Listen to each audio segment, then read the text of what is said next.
आपण सर्व कारण जाणता आहात कोणत्या कारणाच्या निमित्तानं आपण या ठिकाणी सर्वजण उपस्थित राहिलेला आहात। आपल्या या कोपरगाव नगरीमधील ओमनगर परिसरामधील असणारं हे सोनवणे कुटुंब, सर्वांच्या सुपरिचयाचं असणारं हे कुटुंब आणि या कुटुंबामधील असणारं आधारवड म्हणजे कैलासवासी दत्तात्रय साहेबराव सोनवणे।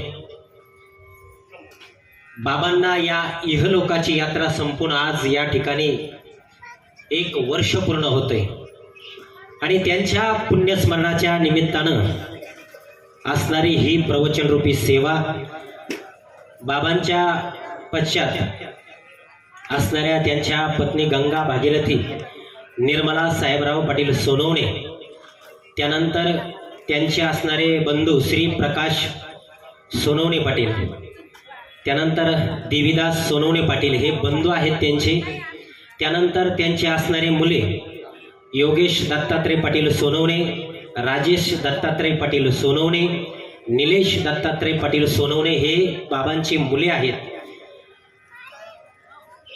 हा असणारा बाबांच्या पश्चात असणारा हा परिवार आणि ज्यांच्या मार्फत या ठिकाणी आज या ठिकाणी मला येता आलं असे असणारे आमच्या वारी गावामधील असणारे आमचे बंधुतुल्य असणारे श्री चंद्रकांत पाटील खवले व श्री अण्णासाहेब पाटील खवले यांचा मला फोन आला की महाराज आपल्याला कोपरगावला या ठिकाणी प्रवचन रूपी सेवा द्यावी लागेल आणि त्यांचा आदेश आमच्या नेहमी शिरसंधान असतो आणि त्या निमित्तानं आज या सोनवणे कुटुंब गोड कुटुंब असणारं त्यांच्या कुटुंबातील असणारा आधारवड बाबांच्या पुण्यस्मरणानिमित्त या ठिकाणी सर्वांच्या दर्शनाचे योग आमचे या ठिकाणी खवले कुटुंबाच्या निमित्ताने आले, त्यांचे सुद्धा धन्यवाद।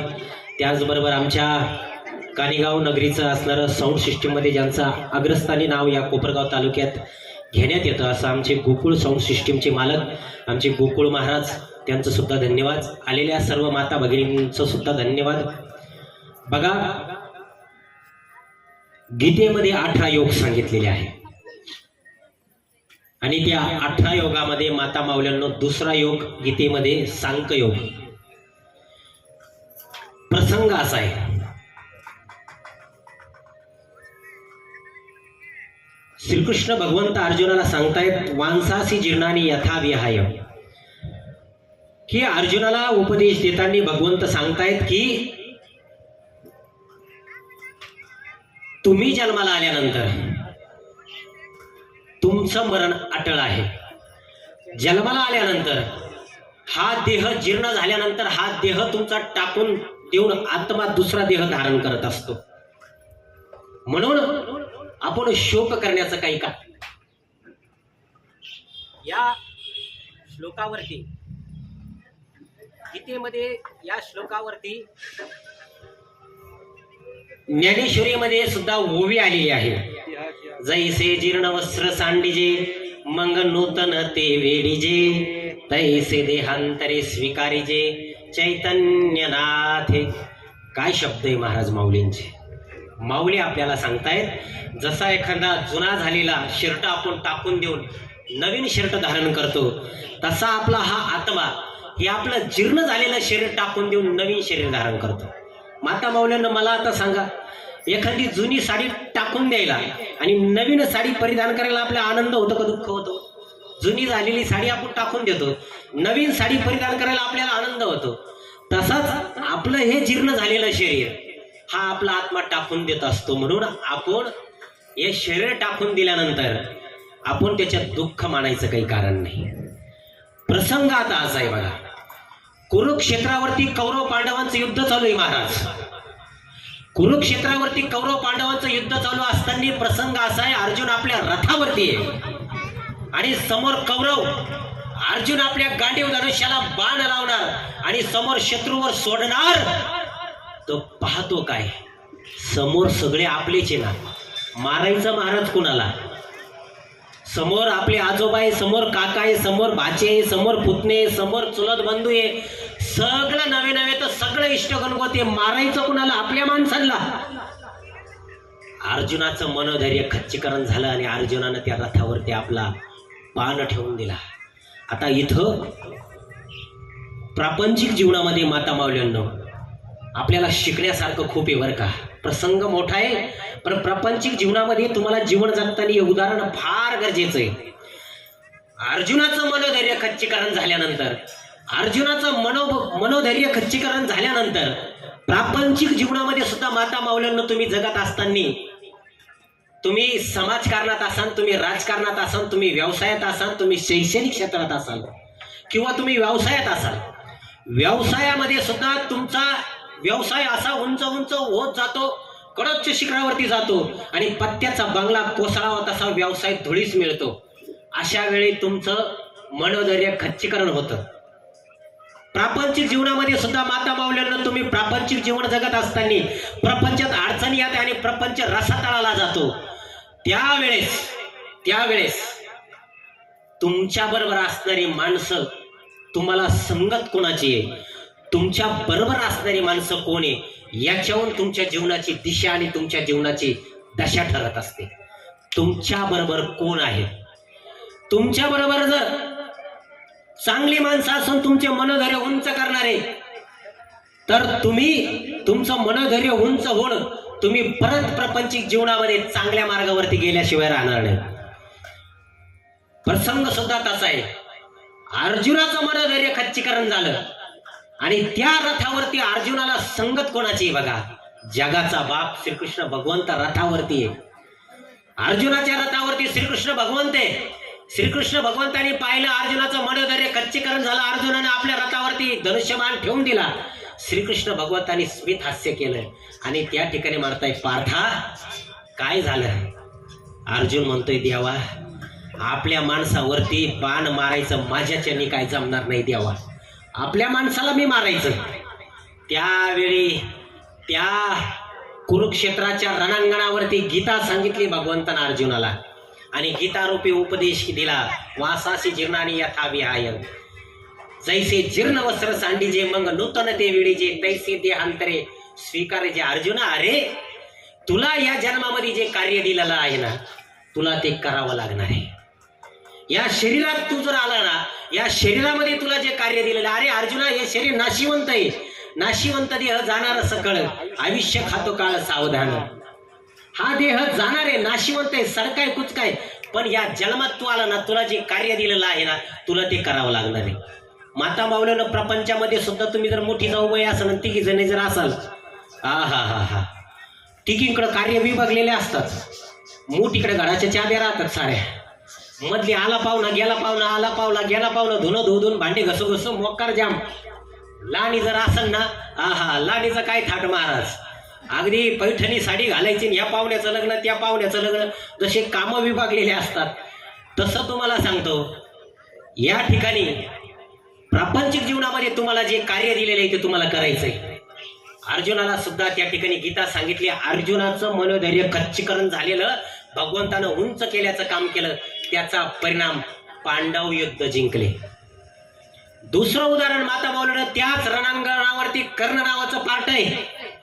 कर्णाच्या रथावर कोण बसिले? मला काय सांगायचंय, तुम्ही कुणाबरोबर राहतात?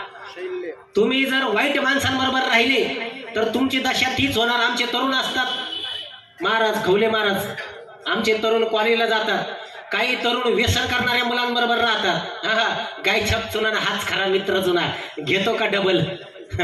तोंडात मावा म्हणे मी छत्रपतीचा छावा. व्यसन करणाऱ्या तरुणांबरोबर जर आपले घरातले तरुण जर राहिले, ढवळ्या शेजारी बांधला पावळ्या वाढणार नाही, पण गुणात तो मित्र म्हणतो ना, घे ना बियर, काही होत नाही, बॉडी वाढत आहे तिने. पहिल्या वेळेस तो मित्र फुकट चारितो, दुसऱ्या वेळेस फुकट पाजितो, तिसऱ्या वेळेस फुकट पाजितो, चौथ्या वेळेस यालाच बापाच्या पॅकेटातले पैसे काढावं लागत त्या चोरून गपचीप. नाही महाराज, म्हणून मला सांगायचं काय, संगत फार गरजेची. श्रीकृष्ण भगवंताची संगत अर्जुनाला लाभली, परिणाम युद्ध जिंकला. पण त्याच रणांगणावरती कर्ण नावाचं पार्ट आहे. कर्णासारखा धनुर्धर नाही, कर्णासारखा योद्धा नाही महाराज, कर्णासारखा योद्धा जगाच्या पाठीवर नव्हता. पण संगत चुकली, संगत चुकली. कर्णाच्या रथावरती शल्य नावाचा राजा आहे. बरं, हा शल्य नावाचा राजा कोण होता हो? पांडवांचा मामा होता ना, पण आदल्या दिवशी सारं मतदान फिरलं महाराज. ज्याच्या जीवावरती पांडवांनी अर्ज भरला पण मामाच दुसऱ्या पार्टीत गेला ना, ती फार मोठी कथा आहे. मामा हा कोणाचा? पांडवाचा, पण लढतो कोणाच्या बाजूनी? कौरवाच्या बाजूनी. मग शल्यराजाने जरी कौरवांच्या बाजूने लढत होता, पांडवांना वचन दिलं होतं मी जरी तिकून लढतोय पण काळजी करायचं काम करू नका, आदल्या दिवशी सारं मतदान मी फिरितो. आदल्या दिवशी. म्हणून शल्यराजाने वचन दिलेलं होतं. शल्यराजाने काय केलं? कर्णाच्या रथावरती बसल्या बसल्या म्हणे, तुझं काय खरंय का म्हणे, तू कुणाचा पुत्र आहे? सारथी पुत्र आहे, तुझी सारी भानगड मला माहिती. वारंवार त्या ठिकाणी कर्णाचं खच्चीकरण केलं महाराज, वारंवार खच्चीकरण केलं. तू काय अर्जुनासमोर टिकणार आहे का? तुझं काही खरंय का? महाराज प्रपंचात सुद्धा तसंच असतं. माता मावल्यानं नवरा जर कर्तबगार असेल ना, नवरा, आपण आपल्या नवऱ्याचं खच्चीकरण करायचं नाही बरं का. पण आपल्या घरातल्या मावल्या काय करतात? तुमचं नेहमीच आहे बाई, तुम्ही काय मला कुठे फिरायला नेते नाही, तुम्ही नुसतं काम काम काम काम काम काम. नवरा कर्तबगार असताना माता मावल्यानं त्याच्या पाठीमागं आपण पाडासारखं उभं राहायचं. पण तुम्ही जर वारंवार नवऱ्याचं खच्चीकरण, शाजूरजीनं राणी हार केला, तुमचं काय खरं, तुमचं काय बायकोकडं लक्षच नाही, तुम्ही नुसतं काम काम काम, फिरायला नेते नाही, काही नेते नाही. माता मावल्यानं नवरा जर सकाळी निघाला ना, अगदी चेहऱ्यावरती स्माईल देऊन त्याला वाटी लावायचं. तुम्ही जर करकर घातली ना महाराज, त्याच्या डोक्यात दिवसभर तेच चक्र राहते. मग कॅम्प्युटरचे बटणं दाबता दाबता तो घोळ करून ठेवितो ऑफिसमध्ये. नाही महाराज, म्हणून त्याचं मनोधैर्य खच्चीकरण करायचं नाही. कर्णाचं सुद्धा मनोधैर्य शल्यराजानं खच्चीकरण झालं. परिणाम तुम्हाला सारा माहिती आहे, युद्ध हरला महाराज. मला सांगायचं काय, संगत फार गरजेची. तुम्ही कुणाबरोबर राहतात याच्यावरून तुमच्या जीवनाची दशा. याच्यापेक्षा सोपं सांगू का? आता मला तुम्ही पाण्याची बाटली आणून दिला, आता याचं उदाहरण तुम्हाला चिटकेतो. ही पाण्याची बाटली जर तुम्ही साध्या, आता संगतीवर तोच तुम्हाला सांगतोय मी, विषयांतर करणार नाही. ही पाण्याची बाटली साध्या जर तुम्ही टपरीवर घेतली, साध्या टपरीवर, ही तुम्हाला 10 रुपयाला मिळेल. लक्षात घ्या, साध्या टपरीवर ही जर पाण्याची बाटली घेतली तर कितीला मिळते महाराज? 10 रुपयाला. तीच जर चांगल्या रेस्टॉरंटमध्ये, थोड्या चांगल्या रेस्टॉरंटमध्ये गारगुर करून घेतली, तीच पाण्याची बाटली 15 ते 20 रुपयाला मिळते. पण हीच पाण्याची बाटली जर तुम्ही शिर्डीला 5 स्टार हॉटेलमध्ये घेतली, किती रुपयाला मिळते? 50 रुपयाला. आता मला सांगा, का बरं किंमत वाढली? बाटली तिची, पाणी तिचे, जागा बदलली की किंमत बदलते. तुम्ही कुणाबरोबर राहतात, कुणाच्या संगती, साध्या टपरीवर राहिले, साध्या झंगूर झंगूर माणसांबरोबर तुम्ही राहिले तर तुमची किंमत 10 रुपये.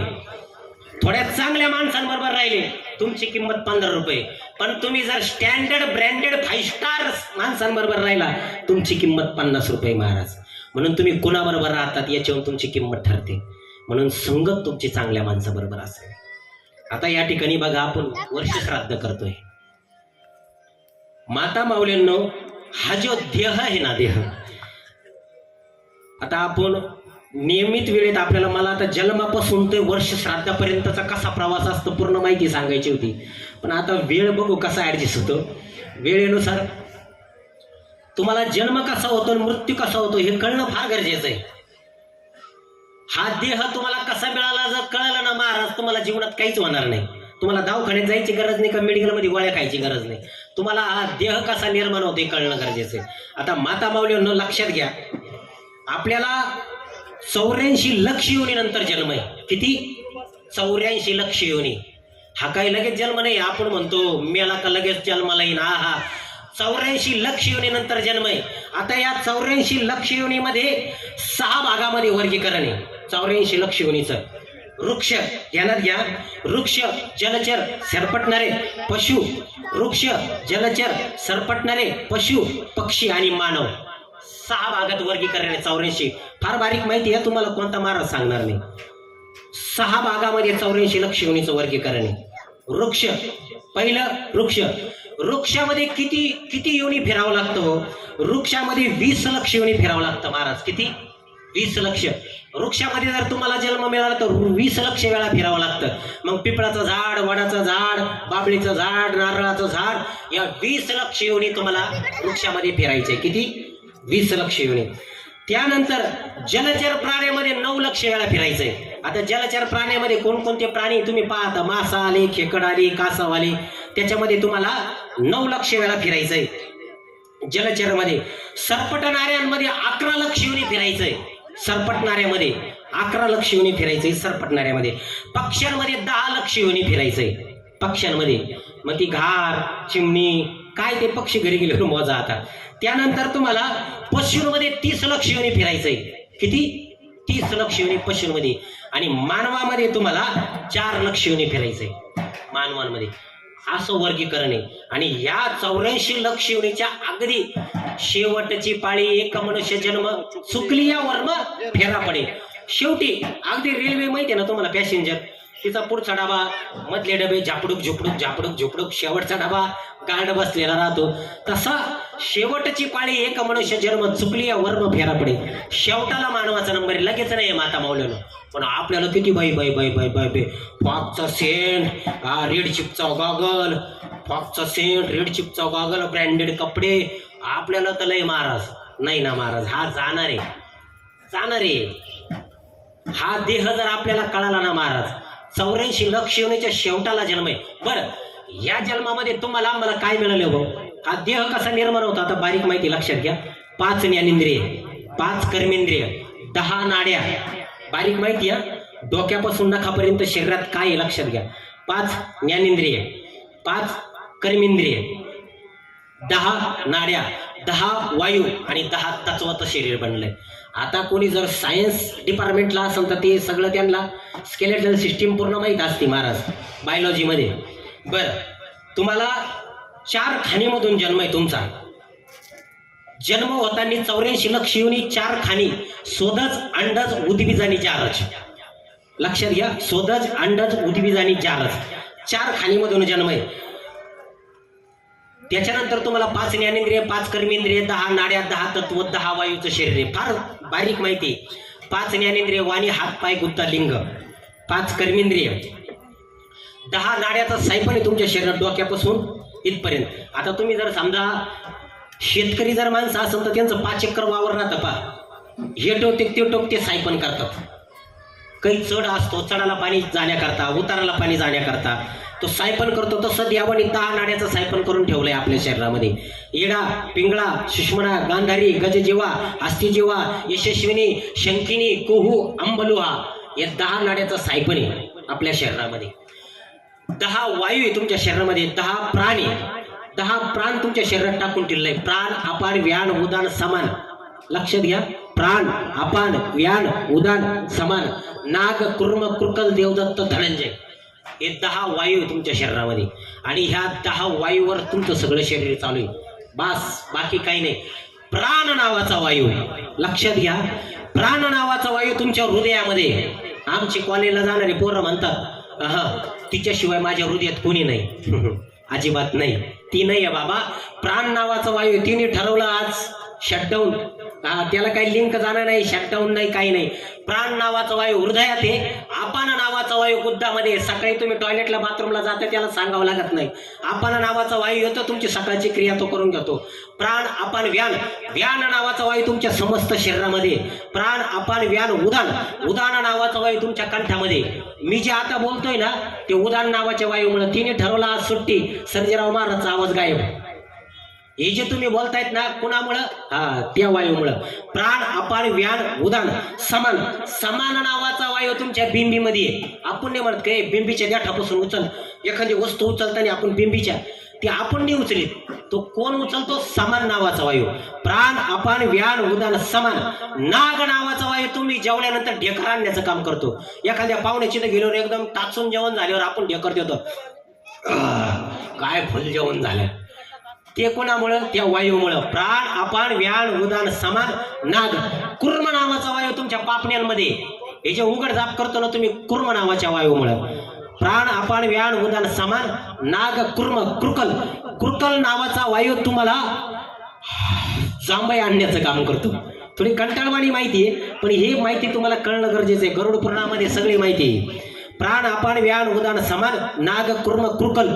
देवदत्त नावाचा वायू तुमच्या समस्त शरीरामध्ये व्याप्त आहे. आणि धनंजय नावाचा वायू तुम्ही मेल्यानंतर तुम्हाला सगळे पाहुणे आग्ने डाग देतात, सगळे निघून जातात. पूर्वी खवले महाराज, पूर्वीचे लोक आग्ने डाग दिल्यानंतर चितेतून ठप्प आवाज आला का मग घरी जायचे. आता आपल्याला जर वेळ नाही ना महाराज, चितेला आग्ने डाग लावला की लगेच घरी निघतो आपण. पण पूर्वी आपला ठप्प आवाज झाल्यानंतर तो धनंजय नावाचा वायू शरीर सोडून जातो, कोणीच नाही सोबत, शेवट फक्त धनंजय नावाचा वायू आहे. सगळे तिकडं तोंड करतात महाराज, पण धनंजय नावाचा वायू शेवटपर्यंत तुमच्या बरोबर आहे. तो धनंजय नावाचा वायू निघून गेल्यानंतर या शरीरामध्ये काहीच राहत नाही महाराज. हे 10 वायू, 10 तत्वाचं शरीर आहे तुमचं. पृथ्वी, जल, अग्नी, वायू, आकाश, मन, बुद्धी, अहंकार, आत्मा आणि परमात्मा नावाचं तत्व आहे. हे 10 तत्व तुमच्या शरीरामध्ये कार्यरत आहे. या 10 तत्वाचं शरीर बनलंय. पृथ्वी नावाचं तत्व तुम्ही जे पृथ्वीवरती पेरल्या जातं ते खातात, ते तत्व तुमच्या शरीरामध्ये. जल नावाचं तत्व शरीरामध्ये 70% तुमच्या शरीरामध्ये पाणी, पाण्याचं शरीर आहे. अग्नी नावाचं तत्व आहे. अग्नी नावाचं तत्व तुम्ही जेवण केल्यानंतर तो जठराग्नी उत्पन्न होतो आणि ते शरीरात तुमचं अग्नी प्रज्वलित करण्याचं काम करतं. पण तुम्ही फार मोठी चूक करतो आपण कवले महाराज. जेवायला बसल्यानंतर काही ना सवय 2 घास खाल्ले का पाणी पे, 2 घास खाल्ले का पाणी पे, ही आपण फार मोठी चूक करतो. जेवायला बसल्यानंतर अर्धा तास जेवणाच्या आधी पाणी पिलं नाही पाहिजे आणि जेवणाच्या नंतर अर्धा तास पाणी पिलं नाही पाहिजे. का बरं तुम्हाला कारण सांगतो. तुम्ही जेवायला बसल्यानंतर घास घेता, घास घेतल्यानंतर पोटामध्ये गेल्यानंतर जठराग्नी उत्पन्न होतो, प्रज्वलित होतो आणि तो तुमचा अन्न पचवायची क्रिया शरीरात चालू करतो. पण तुम्ही जर 2-3 घास खाल्ल्यानंतर पाणी पिलं का तो जठराग्नी विझून जातो. मग पोटाच्या गोळ्या घ्याव्या लागतात, ओमी नावाची गोळी घ्यावी लागते, ऍसिडिटीच्या गोळ्या घ्याव्या लागतात, अपचन होतं, गॅसेस होतात. हे अपचन गॅसेस जर व्हायचे नसेल तर जेवणाच्या अर्धा तास पाणी प्यायचं नाही आणि जेवणानंतर अर्धा तास पाणी प्यायचं नाही. पण आपण जठराग्नी विझवून टाकतो. अग्नी नावाचं तत्व, पृथ्वी, जल, अग्नी, वायू नावाचं तत्व आहे. पृथ्वी, जल, अग्नी, वायू, आकाश नावाचं तत्व आहे तुमच्या शरीरामध्ये. आता आकाश नावाचं तत्व आहे शरीरात म्हणून मी बोलतोय. आकाश नावाचं तत्व काय करतं, तुमच्या शरीरात स्पेस निर्माण करतं. चंद्रावर माणसं गेल्यानंतर ते उलटी भिंगा त्या पा, कारण वरती स्पेस नावाचं तत्व नाही. तुम्ही जे पृथ्वीवर चालताय आकाश नावाच्या तत्वामुळे, तेव्हा तुमच्या शरीरात स्पेस आहे, नाही तर मग तुम्ही डोक्यावर चालले असते, उलटी भिंगले असते. ते तत्व तुमच्या शरीरात आहे. पृथ्वी, जल, अग्नी, वायू, आकाश. मन नावाचं तत्व आहे. मन नावाचं तत्व असं आहे महाराज, तुमच्या जर तोंडात एखाद्याने मारली तर त्रास कुठं होतो, मनाला त्रास होतो. मन नावाचं तत्व असं आहे महाराज. त्यानंतर मन नावाच्या तत्वानं तर पृथ्वी, जल, अग्नी, वायू, आकाश, मन. बुद्धी नावाचं तत्व आहे. बुद्धी नावाचं तत्व तुमच्या शरीरामध्ये निर्णय घ्यायचं काम करते. शेजारचा प्लॉट इकायला घ्यायचा का, घ्यायचं का नाही, घ्यायचं का नाही, तो मनाकडे निर्णय जातो. मनाचा निर्णय बुद्धीकडे जातो आणि बुद्धी निर्णय घेते. हे बुद्धी नावाचं तत्व. पृथ्वी, जल, अग्नी, वायू, आकाश, मन, बुद्धी. किती तत्व झाले मोजा बरं का. पृथ्वी, जल, अग्नी, वायू, आकाश, मन, बुद्धी. 8वं तत्व आहे अहंकार नावाचं तत्व आहे. आता मला सांगा, अहंकार चांगला आहे का वाईट आहे? चांगला आहे का वाईट आहे ना? वाईट आहे का? मी म्हणतो अहंकार चांगला आहे. माझ्या बाई महाराज कुठून धरून आणला काही नो. अहंकार नावाचं तत्व तुम्हाला ओळख निर्माण करून देण्याचं काम करतो. ओळख, हू इज मी, मी कोण आहे. प्रत्येकामध्ये अहंकार आहे. तुम्हाला सोप्या भाषेत सांगू, तुमची दिदी नाही तर भैया कॉलेजला आहे. आता तुम्ही ठरवलं आज आपल्या भैया दिदीच्या कॉलेजला काय चाललं पाहायला जायचं. गेल्या गेल्या तुम्हाला वाटलं आता टॉयलेटला जाऊन यावं पहिले मग जावं. टॉयलेटला जाता जाता तुम्ही पुरुष टॉयलेट ऐवजी लेडीज टॉयलेटमध्ये घुसता तर काय होईल, रट्टे पडतील ना. अहंकार काय करतो, ओळख निर्माण करण्याचं काम करतो, मी कोण आहे. आता हे सगळं मी जे आतापर्यंत सांगितलं ना, हे सगळं ब्रह्मजीनं बॉडी निर्माण केली. 5 ज्ञानेंद्रिय, 5 कर्मेंद्रिय, 10 नाड्या, 10 तत्व, हे सगळं टाकलं. हे सगळं टाकलं, बॉडी काय ऍक्टिव्हेटच व्हायना. ब्रह्मजीनं माणूस तयार केला. हे जे आतापर्यंत मी जेवढं सांगितलं तेवढं टाकलं, बॉडीच चालू व्हायना. ब्रह्मजीनं कान वडून पाहिला, हात वडून पाहिला, बॉडीच ऍक्टिव्हेट व्हायना. मग ब्रह्मजीनं काय केलं, ती बॉडी खांद्यावर घेतली आणि शिदोय कक्षाय ब्रह्मदेव विष्णूकडे गेले आणि विष्णूला सांगितलं, देवा देवा मी ही बॉडी निर्माण केली पण काय ऍक्टिव्हेटच होईना, चालूच होईना देवा. विष्णू भगवंताने स्मित हास्य केलं आणि भगवान विष्णू मोठ्या कोटी रूपात प्रकट झाले, अनंत रूपात प्रकट झाले आणि परमात्मा नावाचं 10वं तत्व, परमात्मा नावाचं 10वं तत्व, ते जे ब्रह्मादीने बॉडी निर्माण केली त्या आत्म्या नावाच्या 9व्या तत्वामध्ये आले. परमात्म्याकडून पावर आत्म्याला मिळाली, आत्म्याकडून पावर संपूर्ण शरीराला मिळाली आणि मग शरीर ऍक्टिव्हेट झालं, शरीर चालायला लागलं आणि मग चालण्याच्या लायक ते शरीर बनलं. मग हे 10वं तत्व, परमात्मा नावाचं तत्व, हे भगवान विष्णुरूपी तत्व तुमच्या आत्म्यामध्ये, म्हणजे प्राण नावाचं तत्व, हे तत्व परमात्मा नावाचं तत्व आहे. म्हणजे आपण लय घमंडीत राहता कामा नाही. 10 लाखाचा बंगला आहे, 20 लाखाचा बंगला आहे, मला काही कोणाची गरज नाही. आपण म्हणतो ना, ती दोर परमात्म्याच्या हातात आहे, केव्हा तुटल. ती परमात्मा नावाचं 10वं तत्व, ते भगवान विष्णुरूपी तत्व तुमच्या आत्म्यात आहे. ती ज्योत कवा मालवेल, तो काचीचा बुडबुडा कवा फिटेल सांगता येत नाही. म्हणून आपण लय घमंडीत राहता कामा नाही. बाई मला काही भावबंदीची गरज नाही, मला काही जावाची गरज नाही. काय गरज नाही. तिच्या नाकावर टिचून पुरीचं लग्न करीन. नाही. भावबंधांनी म्हणायची काही गरज नाही, मला काही पुतणीची गरज नाही, मला काही नाही. शेवटाला तिचे खांदे द्यायला. म्हणून लय घमंडीत राहायचं नाही. 10 लाखाचा बंगला, 20 लाखाचा बंगला अजिबात नाही महाराज. सोपं सांगू, मोबाईल आहे. मोबाईल ब्रह्माजीनं बॉडी निर्माण केली. मोबाईलमध्ये स्क्रीन गार्ड टाकलं, सिम कार्ड टाकलं, सगळं टाकलं. ब्रह्माजीनं ते शरीर तयार केलं. आता ब्रह्माजीनं बॉडी निर्माण केली असं समजा तो मोबाईल आहे. मोबाईलमध्ये स्क्रीन गार्ड टाकलं, सगळं टाकलं, सिम कार्ड टाकलं, पण काय मोबाईल चालू होईल का? सासूरवाडीला फोन लागेल का? नाही लागणार. पण मोबाईलमध्ये परमात्मा नावाचा 349 रुपयाचा जिओचा 1 महिन्याचा टॉक टाइम मारावा लागेल. तेव्हा तो किती दिवस चालेल? महिनाभर चालेल. तसं भगवान विष्णूनं 100 दिवसाचा परमात्मा रूपी टॉक टाइम तुमच्या आत्म्यामध्ये वारून ठेवलाय. 100 वर्षाचा. शतवर्षाची गणना रे तुम्ही वासुदेव म्हणा, तुम्ही आठवा मधुसूदना रे तुम्ही वासुदेव म्हणा. किती वर्ष आयुष्य? 100 वर्षाचा आयुष्य आपल्याला. नंतर जाणारे शरीर जाणारे. 100 वर्षाचं तुम्हाला आम्हाला आयुष्य मिळालेलं आहे. मग 100 वर्षाचं जर आयुष्य तुम्हाला आम्हाला मिळालं, आपण कसं राहिलं पाहिजे? ठेविले अनंती तैसेची राहावे, चित्ती असू द्यावे समाधान. खूप घमंडीत राहायचं नाही महाराज. आपल्याला काय कोणाची गरज नाही, काही नाही. एक शाश्वत हे तुमचा जन्म झाल्यानंतर सटबैल तुमच्या कपाळावर टाक केले महाराज. पण नाही आपल्याला नाही. आपल्याला नाही मस्ती महाराज. जमीन इकली बापाची, गाडी घेतली आपाची. जमीन इकली बापाची, गाडी घेतली आपाची, तिच्यावर बसवली लोकांची. म्हणतो काय टापे कोणाच्या बापाची? नाही ना महाराज. नाही. म्हणून मुलांना लय प्रॉपर्टी कमवून ठेवू नका माता माऊल्यांना. तुम्ही हाडाचे काढा करायचे आणि प्रॉपर्टी वाढवायची. प्लॉट घ्यायचा गजानन नगरमध्ये, ओम नगरमध्ये, निवाऱ्यात, इकडं तिकडं अलीकडं पलीकडं प्लॉट घेऊन ठेवायचे. आणि पोऱ्यांनी मग काय अगदी संध्याकाळी घालीन लोटांगण वंदीन चरण डोळ्यानी पाहिन रूप तुझे. नाही महाराज. नाही काहीच उपयोग नाही. पोरांना संस्कार द्या. संस्कार गरजेचं आहे. पण नाही घरामध्ये देवर आहे का? 1 BHK 2 BHK with toilet bathroom attach. मला बाई सेपरेट पाहिजे. नाही महाराज. अरे एक लक्षात घ्या, गावोगाव परिस्थिती अशी झाली आहे. मला सांगा खरंच, तुम्ही पोरांना शिकवलं, BSc BEd केले, DEd केले, MPSC दिली पोरांनी, UPSC दिली, ग्रॅज्युएट केले. मला आता खरं सांगा बरं, किती जणांचे पोरं तुमच्या जवळ आहे? किती पोरं जवळ आहे? नाही. पोऱ्याला 10 लाखाचं पॅकेज, 20 लाखाचं पॅकेज. पोरांना शिकवलं, पाठी उठून महिना डबे केले. तुम्हाला तर आता गॅस आहे, लगे गॅस पेटवतो. पण खेड्याकडे आमच्या माईला पाठी उठावं लागायचं. हो गॅस नव्हता तवा. आता तुम्हाला गॅसवाला HP वाला डायरेक्ट किचन मध्ये येऊन जोडून देतो. नाही. आम्हाला लहानचं मोठं ज्या माऊलीनं केलं ना, त्या माऊलीला पाठी उठावं लागायचं. हो अरे आमची माऊली पहाटे उठायची आणि पहाटे उठून सरपणाला जायची. कुऱ्हाडीनं सरपण तोडून आणायची ती माऊली. आजही आमच्या माऊलीचा पाय जर तुम्ही पाहिला तर लांब लांब गोड्या बाबलीची काठी घुशिले आणि तिच्या पायाला कुरप झालेले आहे.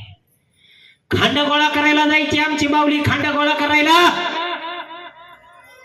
अरे त्या माऊलीच्या पायाला त्यावेळेस झालेले कुरप, पाठी उठू पोरांचे डबे त्या आईनं केले.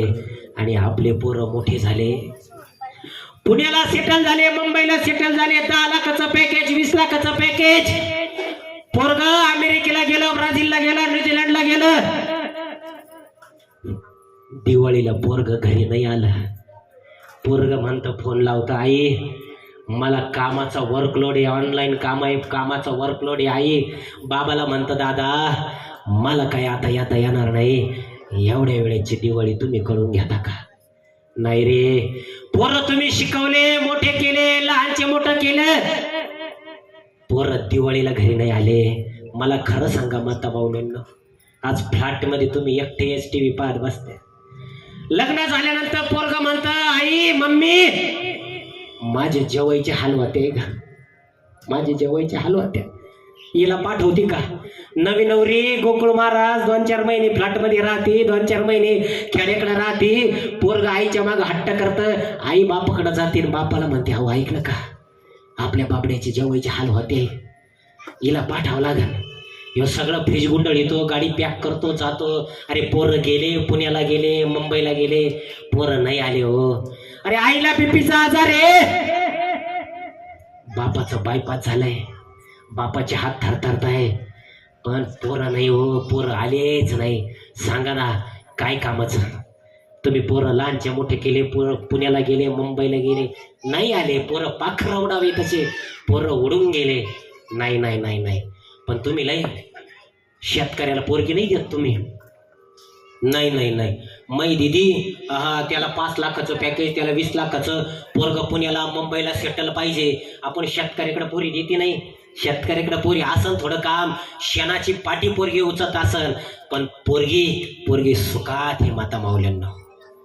इकडं पोरग फ्लॅटमध्ये पोरगी एकटीच मालिका पाहत बसती हो. तो येत नाही, 10-10, 12-12 तासाची ड्युटी आहे.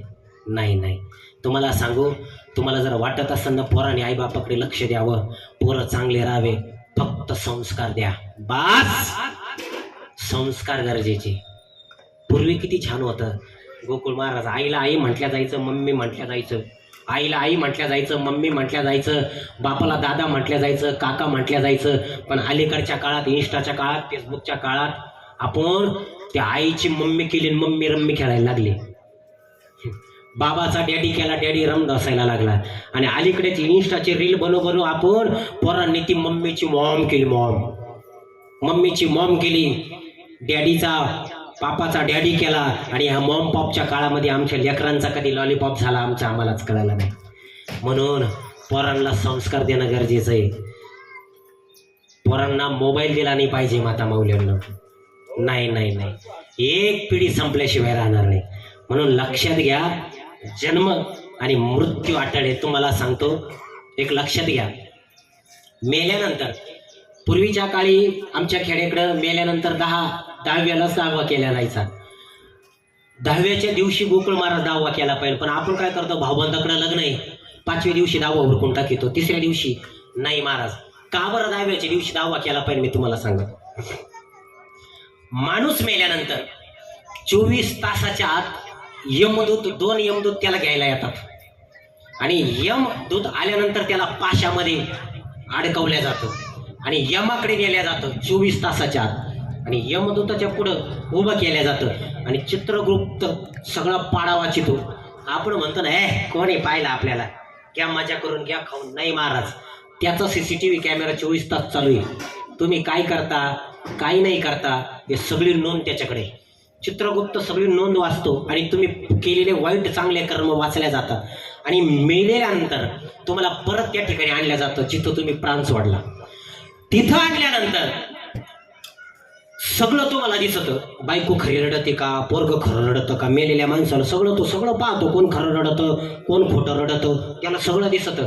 त्याला वाटतं आता त्या मेलेल्या बॉडीमध्ये आपण प्रवेश करावा, पण यमाने पाशात बांधल्यामुळे तो असमर्थ होतो, त्याला त्याच्यात प्रवेश करता येत नाही महाराज. आणि मेलेल्या माणसाचा आत्मा 13 दिवस तिथंच राहतो बरं का. 13 दिवस सगळं पाहतो तो, तुम्ही काय करीत्या काय नाही करते. 13 दिवस तो तिथंच राहतो. मग तुम्ही मेल्यानंतर, स्मशानात मेल्यानंतर पहिला पिंड तुम्ही तिथं देतात. तो पिंड त्याला तिथं दिल्यानंतर त्या पिंडातून त्याला हातभर लांबीचा पिंड देव मिळतो. इथं गल्लत करायची नाही. मेल्यानंतर मेलेल्या माणसाला पहिला पिंड दिल्यानंतर हातभर लांबीचा पिंड देह मिळतो, त्याला म्हणतात पिंडदेह. लक्षात घ्या, त्याला म्हणतात पिंडदेह. आता आपण तो पिंड दिल्यानंतर त्या पिंडाचे 4 भाग होतात. 2 भागातून मेलेल्या माणसाचं शरीर उत्पन्न होतं. 3रा भाग यमाचे दूध खायला घेतात आणि 4था भाग त्या मेलेल्या जीवात्म्याला खायला देतात. 10 दिवस जे तुम्ही पिंडदान देतात त्या 10 दिवसाच्या पिंडातून मेलेल्या माणसाचं शरीर उत्पन्न होतं. लक्षात घ्या, शरीर उत्पन्न होतं. पहिल्या दिवशी दिलेल्या पिंडातून मस्तक तयार होतं. लक्षात घ्या, मेलेल्या माणसाचं शरीर कसं उत्पन्न होतं. पहिल्या दिवशी दिलेल्या पिंडातून मस्तक तयार होतं, दुसऱ्या दिवशी दिलेल्या पिंडातून गळा तयार होतो, तिसऱ्या दिवशी दिलेल्या पिंडातून हृदय तयार होतं, चौथ्या दिवशी दिलेल्या पिंडातून पृष्ठभाग तयार होतो, 5व्या दिवशी दिलेल्या पिंडातून बिंबी तयार होते, 6व्या दिवशी दिलेल्या पिंडातून कंबर तयार होतं, 7व्या दिवशी दिलेल्या पिंडातून मांडी आणि जननेंद्रिय निर्माण होतं, 7व्या दिवशी दिलेल्या पिंडातून मांडी आणि जननेंद्रिय निर्माण होतं, 8व्या दिवशी दिलेल्या पिंडातून पाय तयार होतात, 9व्या दिवशी दिलेल्या पिंडातून गुडघे तयार होतात आणि 10व्या दिवसाच्या पिंडात त्याला भूक उत्पन्न होते. म्हणून 10व्याच्या दिवशी तुम्ही पिंड दिल्यानंतर त्याच्यात भूक उत्पन्न झालेली असते. म्हणून 10व्याच्या दिवशी महाराज कावळा शिवायच्या टायमाला आपण त्याच्या आवडीचा पदार्थ तिथं ठेवतो. का ठेवतो बरं? 10व्याच्या दिवशी त्याच्यात भूक उत्पन्न झालेली असते. म्हणून आपण नाही म्हणत का घरात कोणी पाया पडायचं राहिलं का पहा बरं कावळा काही शिवना. ते तसं नसतं महाराज. 10व्याच्या दिवशी त्या मेलेल्या जीवात्म्याला भूक उत्पन्न झालेली असते. म्हणून त्याच्या आवडीचा पदार्थ त्या ठिकाणी ठेवावा लागतो. काही ना घरात चहाचं शोक असतं. पहा आपण म्हणतो नाही का आमच्या मामजींना चहाचा शोक होता, कपभर चहा ठेवा. काही ना गायछपचा शोक राहतो, गायछप ठेवल्या जाते. काही ना पेढे आवडतात, पेढे ठेवल्या जातात. म्हणून आपण मेलेल्या माणसाचा आवडीचा पदार्थ का ठेवतो? कारण त्याच्यात भूक उत्पन्न झालेली असते 10व्या दिवशी. म्हणून 10व्या दिवशी गोकुळ महाराज आवडीचा पदार्थ ठेवावा लागतो 10व्या दिवशी. आणि 10 दिवस तुम्ही जे दीपदान देतात, धूपदान देतात, ब्राह्मणांना वस्त्रदान देतात, त्या मेलेल्या माणसाच्या नावाने द्यायची नाही, इथं गल्लत करायची नाही. जे 10 दिवस तुम्ही दान देतात ते दान मृतात्मा हा शब्द त्या ठिकाणी उच्चारायचा आणि मृतात्मा नावाने द्यायचं. कारण तो शब्द त्याच्याकरता आल्हाददायक असतो. 10 दिवस तुम्ही म्हणून 10व्याच दिवशी का करावा? कारण 10 दिवस जे तुम्ही पिंड देतात त्याच्यातून त्याचं शरीर उत्पन्न होत असतं. पण तुम्ही 5व्या दिवशी जर उरकून टाकले तर ही प्रक्रिया पूर्ण होईल का? नाही ना महाराज. घर बांधताना पायच बांधला पाहिजे का कळच बांधी द्या आधी? कसला पाय टाकी द्या मग पाय बांधी द्या? नाही महाराज, ही गडबड करायची नाही. निसर्गाच्या सृष्टीचक्राच्या विपरीत आपण काही करायच्या नाही गोष्टी. निसर्गाचं सृष्टीचक्र असतं ते. पण काय आपल्याला वेळ नाही राहिला, फास्ट काम झालं. म्हणून 10व्याच्या दिवशी बरं 11व्या दिवशी 12व्या दिवशी तुम्ही पिंड देतात तो मृतात्मा खातो. 13व्या दिवशी तुम्ही पिंडदान दिल्यानंतर 13वा तुम्ही करतात. 13व्या दिवशी तुम्ही पिंड देतात तो खातो. 13 दिवस तो तिथंच राहतो. 13व्या दिवशी तो पिंड खाल्ल्यानंतर ते यमदूत 2 आत्याचे धरतात आणि त्याला यमपथावरती आणलं जातं आणि तिथून त्याचा प्रवास वर्ष श्राद्ध आज जे वर्ष श्राद्ध आहे त्या वर्ष श्राद्धापर्यंत त्याचा प्रवास 13व्यापासून 13व्याला सौम्यपुरापासून त्याचा प्रवास चालू होतो. कोणतं? सौम्यपुरापासून गोकुळ महाराज प्रवास चालू होतो. तो 12व्यापर्यंत धर्मभवनाच्या अलीकडं बहुभीतीपुरापर्यंत त्याचा प्रवास. म्हणजे आजच जे वर्ष श्राद्ध करतोय आज बाबा कुठं आलेले? बहुभीतीपुरापर्यंत आज आलेले. आणि आजचा जो पिंड दिला असेल, आजचा नैवेद्य दिला असेल, तो आजचा निवेद्य ते भक्षण करून जो पिंडदेव मिळालेला आहे तो पिंडदेव वर्षभर आता सौम्यपूर पासून प्रवास चालू होतो. वाटामध्ये 16 भवनं लागतात. किती? 16 भवनं आणि 84 लक्ष नरक यात नाही. आता इथं खरी भानगडी. तुम्ही जे जिवंतपणे जे पाप पुण्य करतात, जिवंतपणे मेल्यानंतर तुम्ही 10 लाखाची एफडी 20 लाखाची एफडी तुमच्या काम येत नाही, ती काही तुम्हाला नेता येत नाही सांग. आता काय काम येतं पहा. आता तुम्ही वर जिवंत असताना जे पाप पुण्य करतात, खरं काय माहिती का? मरावे परी कीर्तिरूपी उरावे. तुमचं खरं गाठोडं कोणतं आहे माहिती का? मेल्यानंतर आपण म्हणतो ना कोण आहे मेल्यानंतर पाहिला? नाही महाराज, खरी भानगड 13व्यापासून वर्ष श्राद्धापर्यंतचा जो तुमचा प्रवास आहे, अध्यात्म प्रवास, त्या प्रवासामध्ये तुम्हाला पुण्य लागतं. पुण्य त्या प्रवासात वाटामध्ये 16 भवन आहे. सौम्यपूर, सौरीपूर, नगेंद्र भरवर, गंधर्वपूर, रौरपूर, नानाक्रंदपूर, कुरपूर, हे 16 भवन वाटामध्ये. 84 लक्ष नरक यात नाही. बरं त्या 16 भवनामध्ये काय तुमचं आरतीचं ताट घेऊन तुमचं काय आरतीने वावळल्या जात? तिथं यात नाही. 16 भवनात प्रत्येक भवनाचं एक राजा आहे. काही भवनामध्ये -45 डिग्री सेल्सिअस बर्फ आहे, काही भवनात पाषाणाचा मारा आहे, काही भवनात इतका वारा वाहत राहतो, सारखा वारा. काही वैतरणा नावाचं भुवन आहे, त्या वैतरणा नावाच्या भुवनामध्ये वैतरणा नावाची नदी आहे, आणि ती नदी काही फिल्टर पाण्याची नदी नाहीये. त्या नदीमध्ये पू आहे, पू असा घाण वास येतो, साप गोमी घाण वास. आणि ती नदी ओलांडत असताना तिथं तुम्हाला होडीमध्ये दूत आलेले असतात, तुम्हाला पहिले तीर नेण्याकरता. ते दूत आले, तिथं तुम्ही आल्यानंतर ते दूत विचारतात, अरे काही पुण्याचं गाठून आहे का, काही संचित पुण्य आहे का? तो म्हणतो इथं पुण्य लागत का? हा, इथं काय 50ची 500ची नोट नाही लागत, इथं पुण्य लागत. तो म्हणतो हाय रे माझ्या कर्मा, कपाळावर मारून घेतो. मग ते म्हणते तुझ्याकडे पुण्य नाही का? मग ते त्याला यमाचे दूध घेतात, त्या नदीमध्ये टाकून देतात. नदीमध्ये टाकल्यानंतर ते गोदावरी नदीवर गेल्यानंतर ते गळ लावून मासे पकडणारे राहतात पा, ते उलट शिदुडं लावी त्या गळाला, आणि तो गळ नदीत फेकल्यानंतर तो मासा गळाला गुततो. तसं यमदूत अंतराळाचे भूत तो गळ फेकतात, आणि तुमच्या नारड्यात तो गळ गुंतल्यानंतर असे त्या वैतरणा नावाच्या नदीतून तुम्हाला ओढून काढीते. घाण, इतका घाण वास येतो, ओढून काढीतात आणि मग तुम्हाला पुढे येतात. मग तुम्हाला जर वैतरणा नावाची नदी जर पार करायची असेल तर तुमच्या बरोबर काय लागतं? पुण्य लागतं. मग ते पुण्य कोणतं हो? खूप सोपं आहे पुण्य. माझ्या लग्न झालेल्या बहिणी, तुम्हाला पुण्य लागतं ना, एकच करा. पुढे आमच्या लग्न झालेलं लय बेकार, कोणत्या शाळेत शिकून येतात महाराज. लग्न झालं का 2-3 जर भाऊ असाल ना, 2-3 भाऊ, हे लग्न झालं का महाराज 6 महिन्यातच घरात भितर टाकीते. 6 महिन्यात नवऱ्या भाऊ तिथे भोंगा कसा भुनभुन भुनभुन भुनभुन भुनभुन भुनभुन भुनभुन. 6 महिन्यात तिनं पाहून घेते सारा अंदाज. नवरा किराणा आणतो का, हा मधला दिर काय करीतो, लहान दिर काय करीतो, कोणाचा खर्च जाता सगळं पाहून घेते. सासूला बरोबर ताब्यात घेते, नवरा बरोबर ताब्यात घेते, बरोबर भीतर टाकीते मध्ये. नाही तर प्लॉट मध्ये लगेच नाही. माता मौल्यांनो, माझ्या बहिणींनो, खूप लहान आहे तुमच्यापेक्षा, पण तुम्हाला सांगू असं केलं नाही पाहिजे. अरे घरात म्हातारे सासू सासरे तुमच्या, एका ठिकाणी कवल्या मार दाव्याला गेलो, तिथं ती समृद्धीचा पैसा भेटेल भाऊ आता, आणि ती बहीण भावाबरोबर भांडत होती. दादा, अरे तुला लाज नाही वाटत का म्हणे. प्रवचन संपलं, लोक पाया पडत होते, मी ओझरत मै कानले टव करेल राहत्या. ती बहीण भावाबरोबर भांडत होती, ती म्हणे दादा दादा तुला लाज वाटत नाही का म्हणे.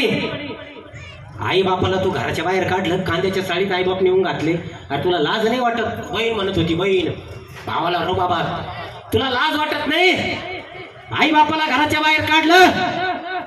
आम्हा मुलींना आई वडील सांभाळायची जगाच्या पाठीवर जर मुभा असती तर कोणतेच आई वडील अनाथ आश्रमात गेले नसते. कोण सांगत होती?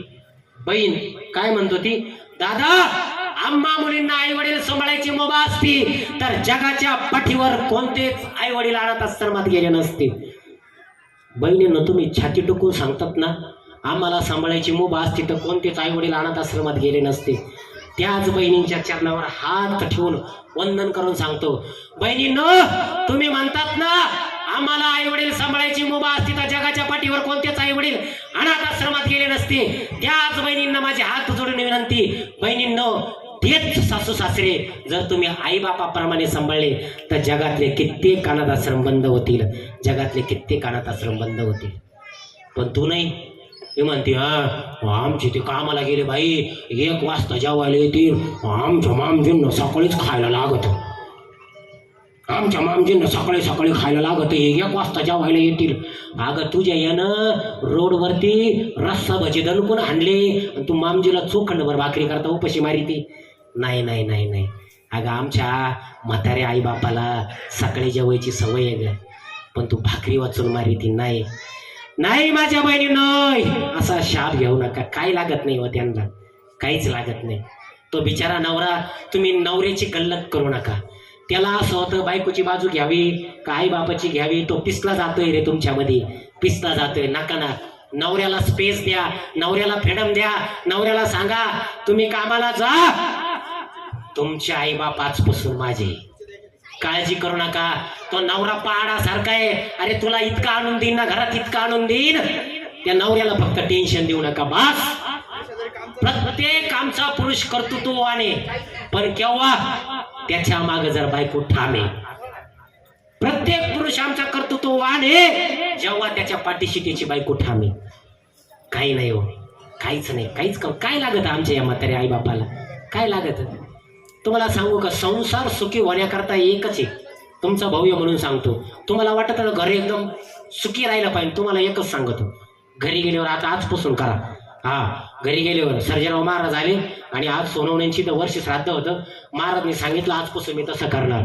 सुखी संसाराची गुरु किल्ली एकच आहे. घरी गेल्यानंतर सासूबाईच्या पाया पडायचं, दर्शन घ्यायचं, लोटांगण घालायची वेळ आली तरी चालेल. सासूबाई हा 32 इंची कलर टीव्ही, हा रिमोट, सकाळ संध्याकाळी एक धडाका धरायचा. सकाळी उठल्यानंतर काय करायचं, जोरात आवाज किचन मधून ठोकायचा.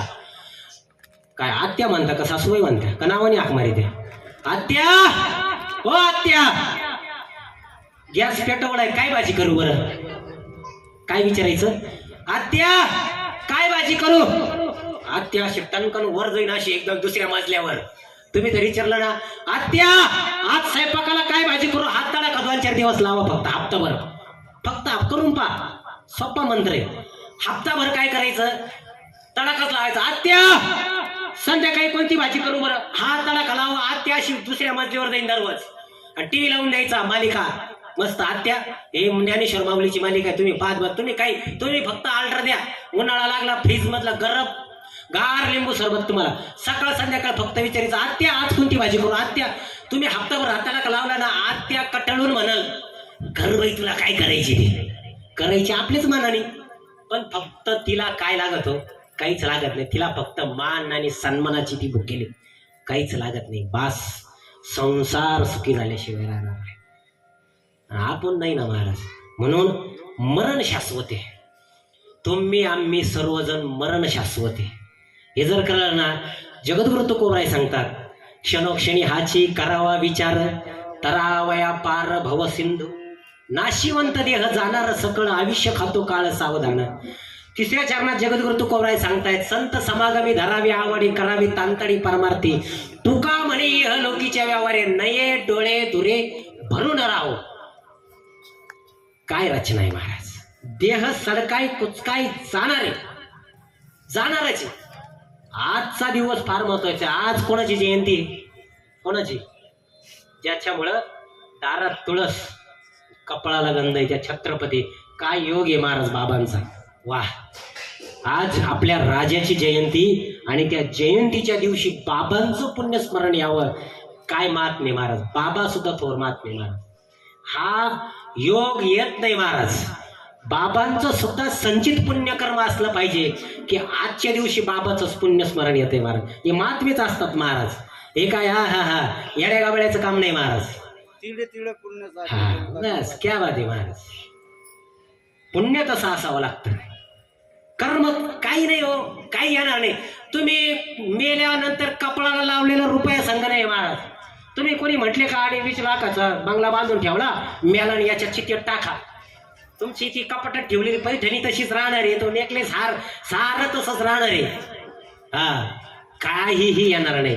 फक्त काय करायचं तुम्हाला सांगू, आता इथं बसलेल्यापैकी बरेच भाऊ असे, मला खरं सांगा एकदम इमानदारीत, इमानदारीत सांगायचं. मनातल्या मनाला तुम्ही विचारा, किती बसलेले भाऊ सख्या भावाबरोबर खरं इमानदारीत बोला ते बरं, खरं सांगा. नाही महाराज, आपल्या मनाला प्रश्न विचारा, किती सख्या बहिणी भावाबरोबर बोला त्या. नाही, आपण तर 1 लाख घेतली समृद्धीची सही करायची महाराज. काही बहिणीने 1 लाख 1 तोळा घेतला, हक्क सोड करायचे भावा कोण. नाही, माहेर बंद करू नका.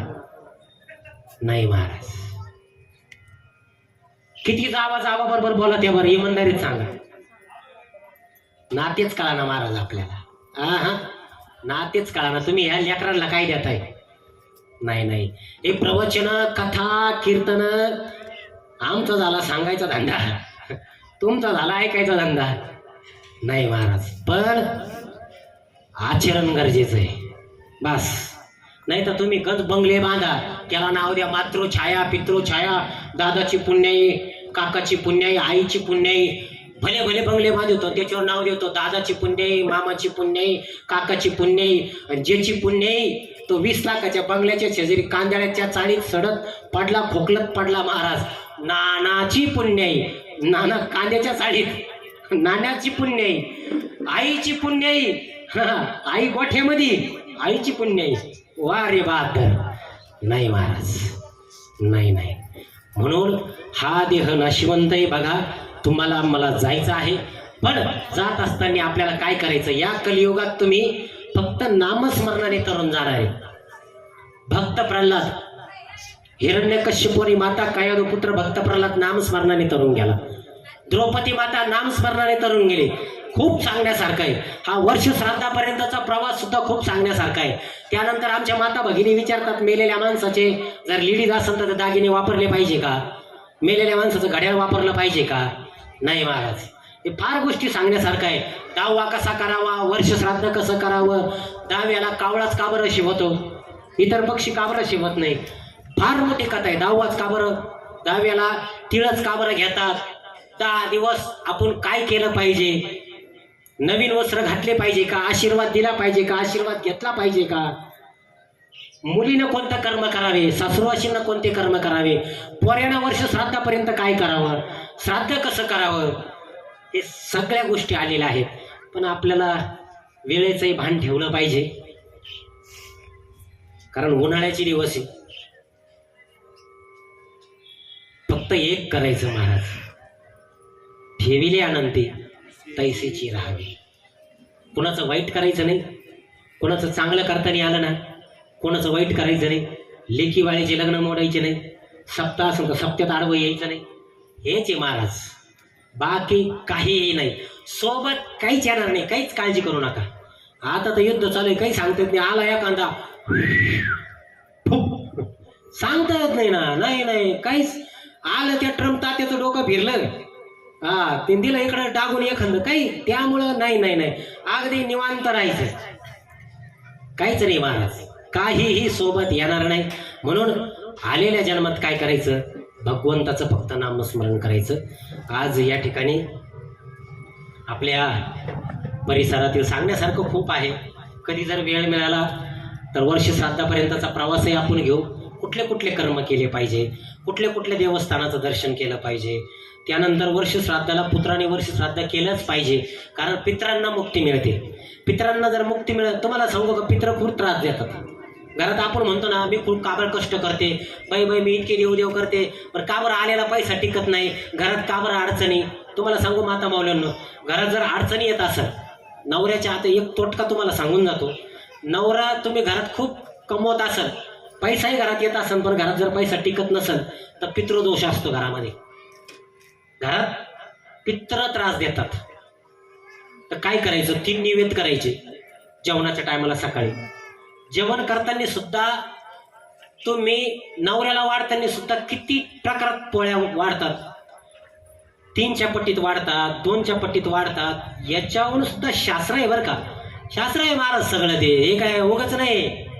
कोणी किती येऊ द्या बहादर नाव ठेवायला आपले, पण सायंटिफिकली सुद्धा याला, अरे जे तुम्ही आता पाहताय, जे शोध आता पाहताय, ते ज्ञानेश्वरीत काही वर्षापूर्वी लागलेले, सांगायला नको, फुकट नाही महाराज. गरुड पुराणामध्ये सुद्धा सांगून ठेवलंय, सकाळी 3 निवेद करायचे. नवरा जेवायला बसल्यानंतर 2च्या पट्टीत पोळ्या वाढायच्या, 3च्या पट्टीत पोळ्या वाढायच्या नाही. घरात जर लक्ष्मी आलेली, लक्ष्मी जर घरात टिकत नसेल, नवरा किरकिर करत कायम भांडणं होतं, सगळं तुमचं आलवेले, पण घरामध्ये भांडणं होतात. पा मग मांडीचे भांडणं, मांडीचे जे भांडे, तांबे, फुलपात्रे ते खाली येतात. ते खाली जर येऊन द्यायचे नसेल, नवरा बायकोत खटके उडून द्यायचे नसेल, तर सकाळी करताना 3 निवेद करायचे बारीक, बरं का, बारीक निवेद करायचे 3. पहिल्या निवेदाला तूप लावायचं, बरोबर, पहिल्या निवेदाला तूप लावायचं.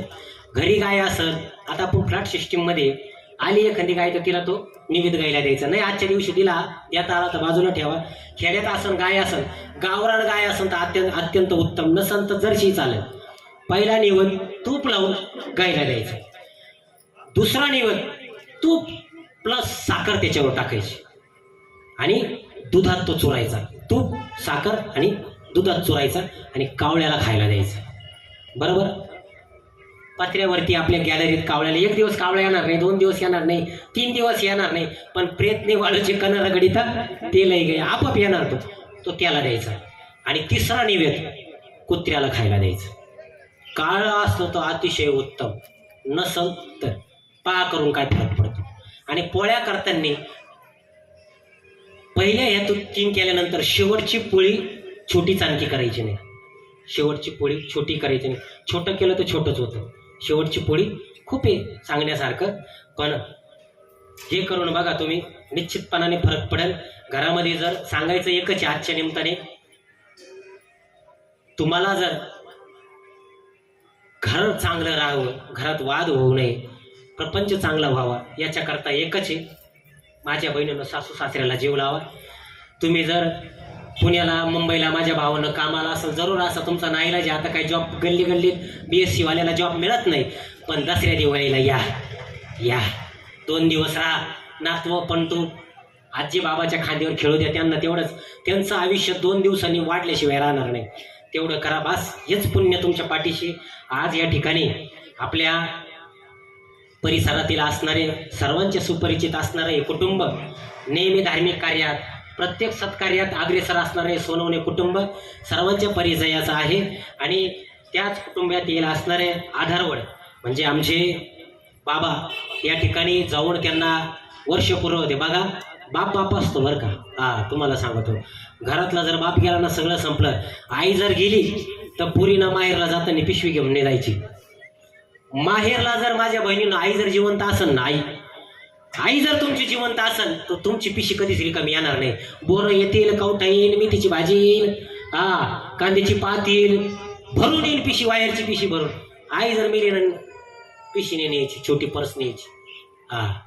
अजिबात नाही. आई जिवंत असेल तर तुमची पिशी कधीच मोकळी येणार नाही.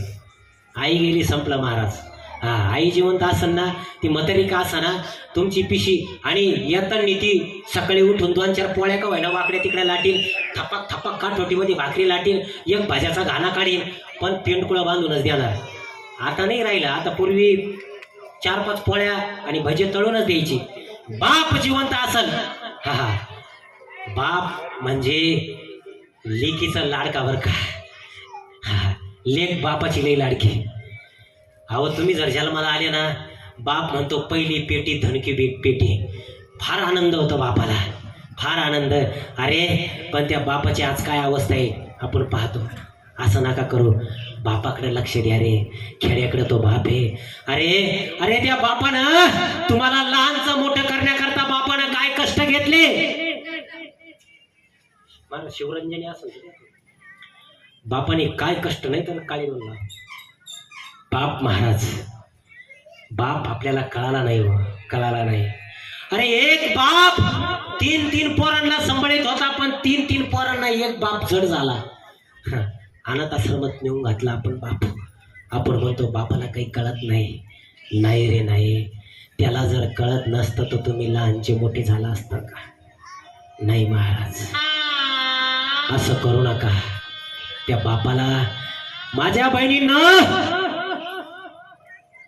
सासूरवाशीन बहिणींना विनंती माझ्या, कधी घरचं धुणं धुत असताना माझ्या कॉलेजला जाणाऱ्या दिदीला सुद्धा विनंती आहे, सासूरवाशीन बहिणीला सुद्धा विनंती आहे. आपला बाप काय जर तुम्हाला बघायचं असेल ना, सकाळी धुणं धुत असताना त्या बापाचा बनेल बघा. अरे 4 ठिकाणी त्या बापाचा बनेल फाटलेला आहे. तो बाप 9 बनेल घेऊ शकत असतो, पण तो घेत नाही.